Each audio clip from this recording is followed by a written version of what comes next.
दोस्तों, इस चैनल को सब्सक्राइब करने के बाद इस नोटिफिकेशन बेल को दबाकर आप ऑल नोटिफिकेशन भी ऑन कर लीजिए ताकि आपको टेक्नोलॉजी से जुड़ी वीडियो का नोटिफिकेशन मिले सबसे पहले। तो मेरे प्यारे दोस्तों, कैसे हो आप लोग। मैं हूं योगी योगेंद्र, आप देख रहे हैं टेक्निकल योगी। दोस्तों, आज हम बात करेंगे ब्लॉग की जो सीरीज मैंने बनाई है, तो आप लोगों ने भी ब्लॉग उसको देखकर अपना क्रिएट कर लिया होगा। लेकिन बात आती है कि ब्लॉग को क्रिएट करने के बाद उस पर ट्रैफिक कैसे इंक्रीज करें। तो आज मैं आपको बताऊंगा कुछ ऐसे मस्त तरीके जिनसे आप आसानी से ब्लॉग पर ट्रैफिक इंक्रीज कर पाएंगे। तो चलिए यार, आज कुछ नया सीख लेते हैं।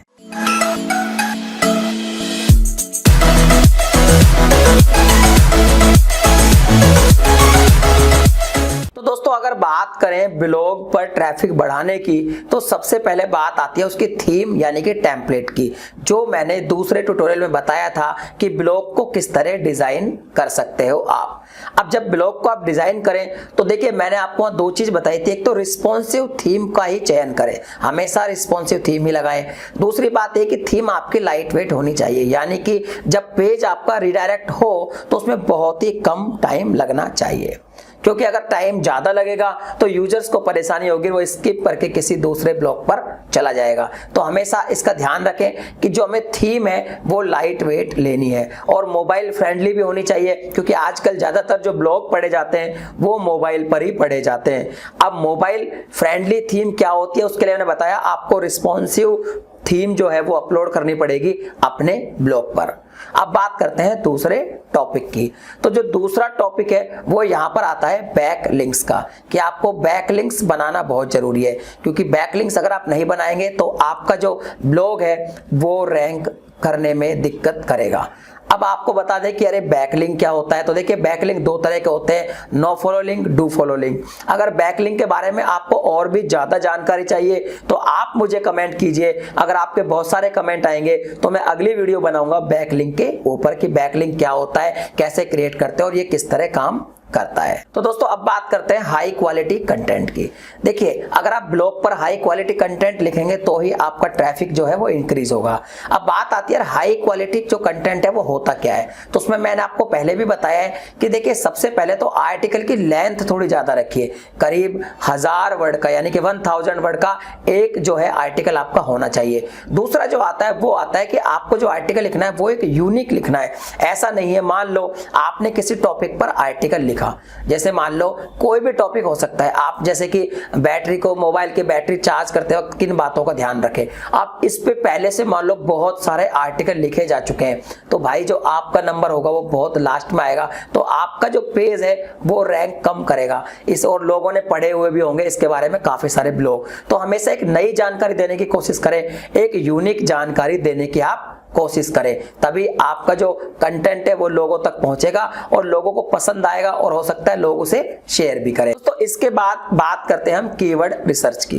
देखिए, जब भी आप आर्टिकल लिखें तो कीवर्ड रिसर्च जरूर करें, क्योंकि आप सोचिए कि जब भी आप आर्टिकल लिख रहे हैं अगर वो बिना कीवर्ड के लिख रहा है तो यार वो तो ऐसा हो गया कि आपने आंख बंद करके गोली चला दी, किसी को लगेगी और क्या पता नहीं भी लगे, तो यानी निशाने पर गोली आपकी लगेगी नहीं। तो हमेशा आंख बंद के काम ना करें, क्योंकि अगर आप आंख बंद कर काम करेंगे यानी कि बिना कीवर्ड्स रिसर्च के ही आपको लिख देंगे कोई भी पोस्ट, तो रैंक नहीं करेगी। आप पहले देखिए कि आप जो पोस्ट लिख रहे हैं वो किस कीवर्ड पे होनी चाहिए और वो जो कीवर्ड है उसके सर्चेज कितने हैं। अगर मान लो कोई कीवर्ड है, लॉन्ग टेल कीवर्ड है, उस पे आपने पूरा जो आर्टिकल है उस पे बेस है आपका, अब उस कीवर्ड के जो सर्चेज है वो मान लो एक माह में 10 ही लोग उसे सर्च कर रहे हैं, तो यार आपका रैंक कर भी जाएगा तो भी आपको 8-10 ही विजिटर मिल पाएंगे।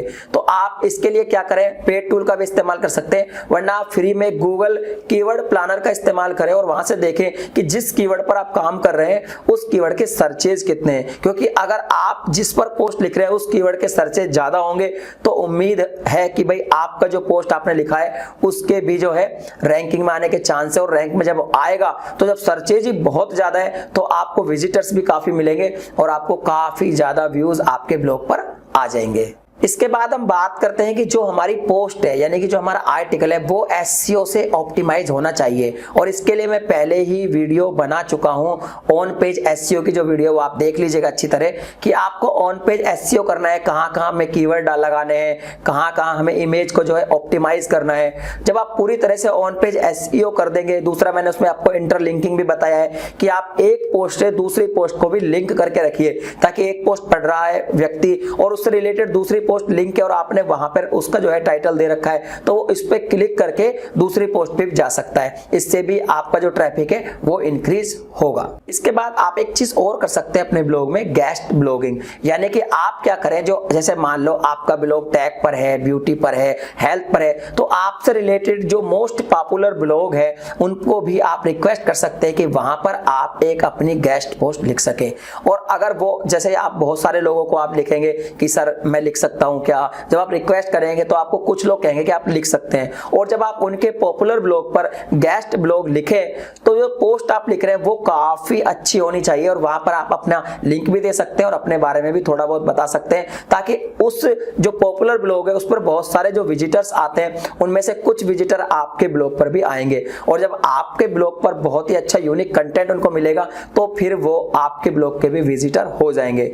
अब ये सारी बातें जो है ये एक दिन में तो काम नहीं कर पाएंगे, आप धीरे धीरे जब आप रोज अरे 1 घंटा भी अपने ब्लॉग को देंगे तो 1 मंथ 2 मंथ लगेंगे, लेकिन आपका ब्लॉग जो है बहुत ही अच्छा हो जाएगा। और इसके लास्ट में, वीडियो के लास्ट में मैं आपको कोई ऐसी भी टिप्स दूंगा कि आपको कौन से काम ब्लॉग पर बिल्कुल भी नहीं करने चाहिए। दोस्तों अगर आप ट्रैफिक को इंक्रीज करना चाहते हैं कमेंट के थ्रू, तो आप कर सकते हैं ऐसे कि आपका जो ब्लॉग है उससे रिलेटेड जो भी पॉपुलर ब्लॉग है आप उनको भी पढ़ें और उनके कमेंट बॉक्स में जाकर कमेंट लिखें। अगर आप कमेंट लिखेंगे तो जो लोग हैं, जो और भी वहां पर जो विजिटर्स आते हैं उस ब्लॉग पे, उनको पता चलेगा आपके ब्लॉग के बारे में, और अगर वहां से कोई विजिटर आपके ब्लॉग पर आता है और उसको लगता है कि आपका ब्लॉग वाकई में यूनिक है, तो वो भी आपका विजिटर बन सकता है और आपका ट्रैफिक इंक्रीज हो सकता है। इसके बाद मैं आपको बताता हूं सोशल मीडिया पे आप शेयर कैसे करेंगे। तो देखिए आप क्या कीजिए, लिंक्डइन पे अपना अकाउंट बनाइए, फेसबुक पे तो आपने बना ही रखा होगा। अब क्या है, फेसबुक, लिंक्डइन और जितने भी सोशल मीडिया है उस पर अपना आर्टिकल जो है वो जरूर से जरूर शेयर करें, और जब शेयर करते हैं तो जो आपका पिक्चर है, जो आपने इमेज वहां पे लगाया हुआ है, वो जो इमेज है वो बहुत ही कैचिंग होना चाहिए, बहुत ही आई कैची होना चाहिए, ताकि देखते ही लोग उस पर क्लिक करें और आपके ब्लॉग पर आ जाए, और इस तरह से भी आप अपने ब्लॉग पर ट्रैफिक इंक्रीज कर सकते हैं। दूसरी मैं बात करूंगा कि जब भी आप आर्टिकल लिखें तो उसकी एक लिस्ट सी बना के रखें, जैसे कि मैं आज आपको बता रहा हूं कि भाई ब्लॉग पर ट्रैफिक कैसे बढ़ाएं, तो आप पोस्ट लिखेंगे भाई ब्लॉग पर ट्रैफिक बढ़ाने के 10 तरीके या 7 तरीके या 6 तरीके, इस तरह के नंबर दे दीजिए, या कुछ भी टिप्स बता रहे हैं, मान लो व्हाट्सएप की अमेजिंग टिप्स बता रहे हैं तो आप आर्टिकल इस तरह लिखें कि व्हाट्सएप की 10 अमेजिंग टिप्स, 7 अमेजिंग टिप्स। तो इस तरह से जो आर्टिकल लिखे जाते हैं वो भी काफी अच्छे होते हैं और काफी यूजर्स को पसंद आते हैं। और दोस्तों एक काम और कीजिए, जब आप ब्लॉग लिख रहे हैं तो देखिए मैंने आपको पहले बताया कि यूनिक ब्लॉग लिखिए, इसके अलावा आप ट्रेंडिंग टॉपिक पर भी ब्लॉग लिख सकते हैं। जैसे अभी अभी रमजान गया है, तो जैसे रमजान में आपको ब्लॉग लिखना है तो आप रमजान के रिलेटेड ब्लॉग लिख सकते हैं। दिवाली आ रही है, आप दिवाली के रिलेटेड लिखिए। पॉलिटिक्स में कोई पंगा हो गया है, कोई मैटर हो गया है, तो आप उसके रिलेटेड भी पोस्ट लिख सकते हैं अगर आप न्यूज का ब्लॉग चलाते हैं। तो टैग की बात करें तो टैग में जो ट्रेंडिंग चल रहा होता है तो उस पर आप ब्लॉग लिख सकते हैं। अब आपको पता कैसे चलेगा कि कौन सी कैटेगरी में ट्रेंड में क्या चल रहा है, तो इसके लिए आप गूगल ट्रेंड की मदद ले सकते हैं। आपको गूगल ट्रेंड में मिल जाएगा कि ट्रेंडिंग मुद्दे क्या हैं और उन पर भी आप पोस्ट लिख सकते हैं, लेकिन पोस्ट अच्छी लिखिए, बोरिंग पोस्ट बिल्कुल भी ना लिखिए। ऐसा नहीं है कि आप आर्टिकल की लेंथ बढ़ाने के लिए बिल्कुल बोरिंग कंटेंट लिख दे। अगर आप बोरिंग कंटेंट लिखेंगे तो फिर यूजर्स को पसंद नहीं आएगा, और अगर कोई आपके टाइटल को पढ़ के और आपकी इमेज को देख के एक बार क्लिक कर देगा तो वापस फिर आपके ब्लॉग पर नहीं आएगा। और यहाँ पर मैं एक चीज और बता दूं जो बहुत ही अमेजिंग ट्रिक है, वो ये है कि आप कुछ फोरम ज्वाइन कर लीजिए। जैसे कि मैंने सोशल मीडिया का बताया, तो फेसबुक पे आप ग्रुप ज्वाइन कर लीजिए जिनमें 10-10 लाख लोग होते हैं, वहां पे आप अपना आर्टिकल शेयर कीजिए, लेकिन आप फोरम भी ज्वाइन कीजिए। अब ये फोरम क्या होता है, जैसे Quora.com है, तो जो Quora.com है ये काफी अच्छी है, इसकी जो डोमेन अथॉरिटी है वो भी बहुत ही ज्यादा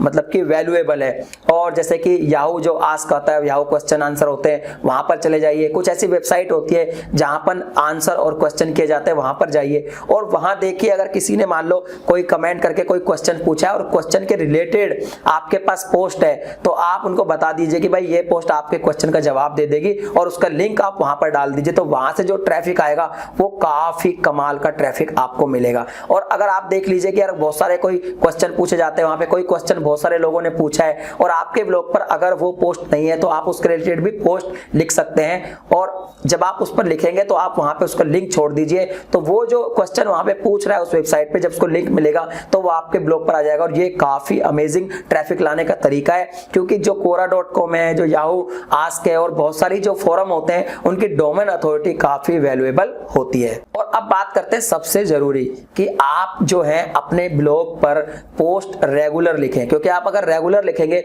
तो गूगल के एल्गोरिदम को भी लगेगा कि यार ये आदमी सीरियस है ब्लॉगिंग को लेके और फटाफट काम कर रहा है। तो आप जितना हो सके रेगुलर अपने ब्लॉग को जो है अपडेट करते रहें, क्योंकि ऐसा माना जाता है कि जो लोग अपने ब्लॉग को रेगुलर अपडेट करते हैं गूगल उनकी हेल्प करता है। तो चलिए दोस्तों, अब बात करते हैं कि आपको अपने ब्लॉग पर कौन सी गलतियां नहीं करनी है।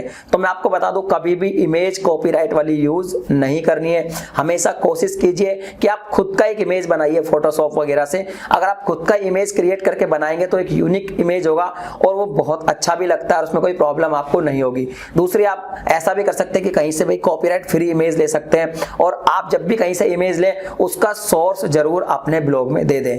दूसरी, मैं आपको बता दूं, कहीं से भी किसी का ब्लॉग जो है उस पर से कोई भी पोस्ट कॉपी करके अपने ब्लॉग पर बिल्कुल भी मत डालिए। अगर आप ऐसा करेंगे तो आपको नुकसान उठाना पड़ सकता है। और तीसरी बात मैं आपको बता दूं कि देखिए, ब्लॉगिंग में जो राजा होता है, वैसे तो आपका कंटेंट ही होता है, लेकिन गूगल सर्च इंजन जो है वो भी कोई कम छोटी चीज नहीं है, क्योंकि गूगल सर्च में ही आपका ब्लॉग आता है। तो आप गूगल से कभी भी दुश्मनी मोल ना ले। आप दुश्मनी मोल लेने का मेरा मतलब ये है कि आप गूगल पे जब भी आप ब्लॉग क्रिएट करते हैं तो 2-3 चीजों का हमेशा ध्यान रखें, जैसे कि फेक बैकलिंक कभी भी ना बनाएं, फेक ट्रैफिक लाने की कभी भी कोशिश ना करें और फेक क्लिक कभी भी ना करें, अदरवाइज आपकी सारी मेहनत बेकार हो सकती है। तो यार मैं मानता हूं कि मैंने जितने भी आपको टिप्स दिए, अगर आप उनको अच्छे से फॉलो करेंगे तो एक दिन में तो नहीं, लेकिन महीने 2 महीने में लगातार आप काम करेंगे तो आपके ब्लॉग पर भी ट्रैफिक बढ़ने लग जाएगा और आप खुद फर्क महसूस करेंगे। वीडियो पसंद आई हो, वीडियो को लाइक कीजिए, अपने दोस्तों में शेयर कीजिए, और यार चैनल पर पहली बार आ गए हैं तो चैनल को सब्सक्राइब कर लीजिए, और यार वो जो नोटिफिकेशन बेल है उसको भी जरूर दबा लीजिए, ताकि आपको हमारी नई नई वीडियो के नोटिफिकेशन समय समय पर मिलती रहे। मैं मिलता हूं आपसे एक नई वीडियो में एक नए टॉपिक के साथ, तब तक के लिए जय हिंद।